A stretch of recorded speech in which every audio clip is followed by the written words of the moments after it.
ning kandha ingkang ana ing praja Traju Tresna. Wah punika Sang Nata Binathara Prabu Boma Naraka Suraya Prabu Sitija Pranata Dwarawati nedheng lelang madyaning Udyana Sarimbit lan garwa Prameswari Dewi Haknyanawati.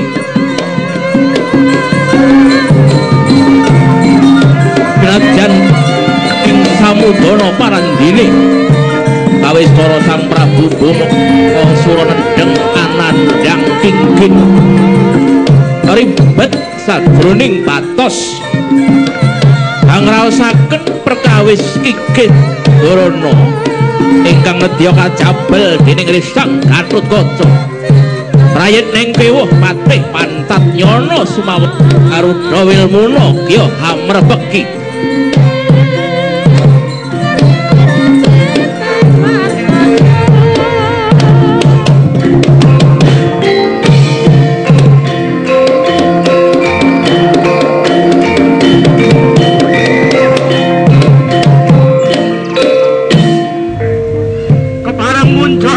Sinuwun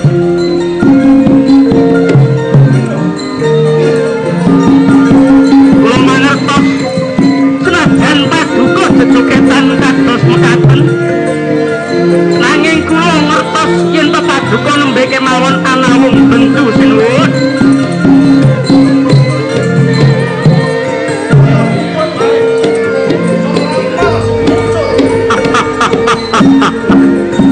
Senajan kula menika satuwana nanging kula sampun dangu swita dhateng paduka sinuwun.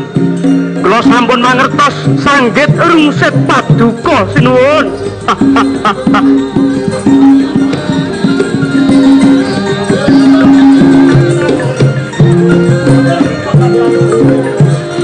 Menapa ingkang dipun penggalih sinuwun?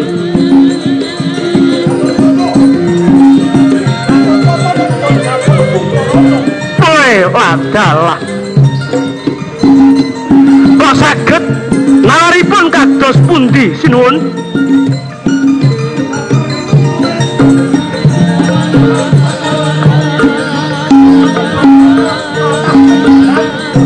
Mangke rumiyin menapa sadangunipun menika Gatotkaca nate alitipun tetinjo agengipun ngopeni para kawula ing tlatah Tunggarana sinuwun.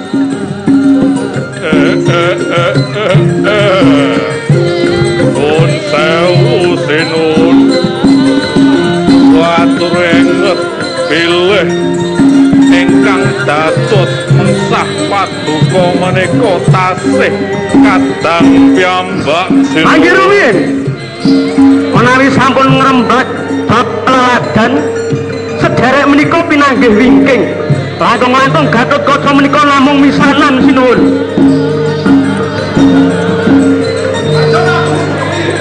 Kedahipun kekai nyodon dalah menika ateges tutut carang saking pucuk sinuwun. Gatotkaca gadah pepunden Pandhawa lajeng paduka kagungan pepunden Gorawati lan Mandura. Sisip semberipun menika saged dados terang kadang sinuwun. Panggih rumiyin menapa Regana Patih ajrih kula Wilmuna ingkang sagah dados banten sinuwun.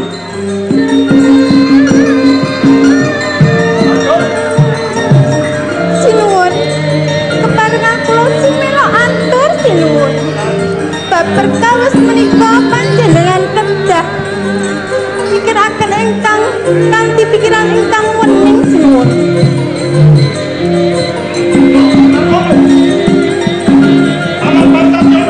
Dawuh sinuwun.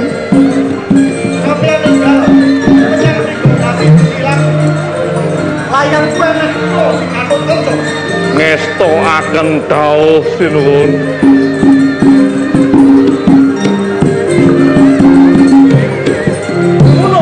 Mula sinuwun.